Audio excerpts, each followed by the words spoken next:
Well, I'm pleased to take a call on the second reading of the Statutes Amendment Bill, and I heard the Minister in the House actually saying that these are all small, they're non-controversial, but actually these are the very changes to law that can make a fundamental difference, and without due scrutiny of the House and some committees, we're very wary sometimes of what gets slipped into a Statutes Amendment Bill. So the Minister may say that they're non-controversial and minor, but we have already expressed our concern to Nathan Guy, the Minister, that actually some of the provisions in this bill are really quite close to the edge of acceptability in any Statutes Amendment Bill. In particular, the amendment of the definition of foreshore in the National Parks Act. Now, this will require some debate, does require some debate, and it is hardly small and merely technical. We've told the government that we will support this bill. I'll be very relieved to hear that, actually, but we do retain the right to reconsider any individual amendment in the Committee of the Whole of the House.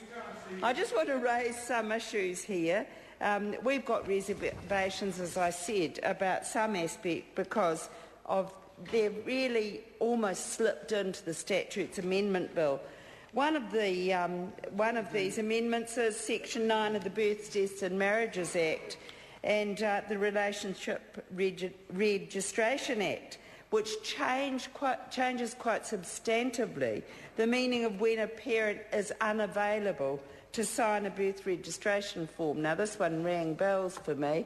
I think it's really important that in this, even though this is sensible, this amendment is almost more like a policy change, actually, and we've got to be very careful of when we slip things like this into statute and make statutory changes. So that's one that's a bit close to the wind here. And also there is one here that we're concerned about, and that's the Building Act, and the Minister and the Chair will be who spoke as the first speaker here. It's sections 405 and 412 of the Building Act 2004, which in itself reduces the scrutiny of the House to these amendments through the Regulations Review Committee. We think that's poor practice. And so while these might be technical and minor, we do think that these should come under scrutiny, and we as a party aren't supportive of including any amendments that reduce parliamentary scrutiny as a principle. So I think that's one that we do have concerns about and think they should come to the House. The Minister will be pleased to know that we do support the Chatham Islands Council Act. Now, this may seem small, but to the Chatham Islands, it's really big. It gives this council there, the council, the same functions, duties and powers as a regional authority under the Building Act. Now, that is eminently sensible.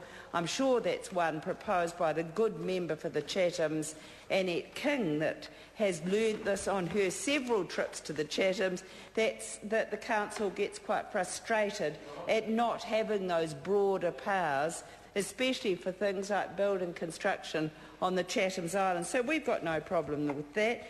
We've got no problem with other amendments in this bill, but I think it is quite cavalier, actually, to come to the House and say, look, this is non-controversial, everybody agrees. Well, actually, we don't always agree. And we don't, actually, on some of these things. And we think it's because it's the way that the law is drafted that they just get slipped into a Statutes Amendment Bill.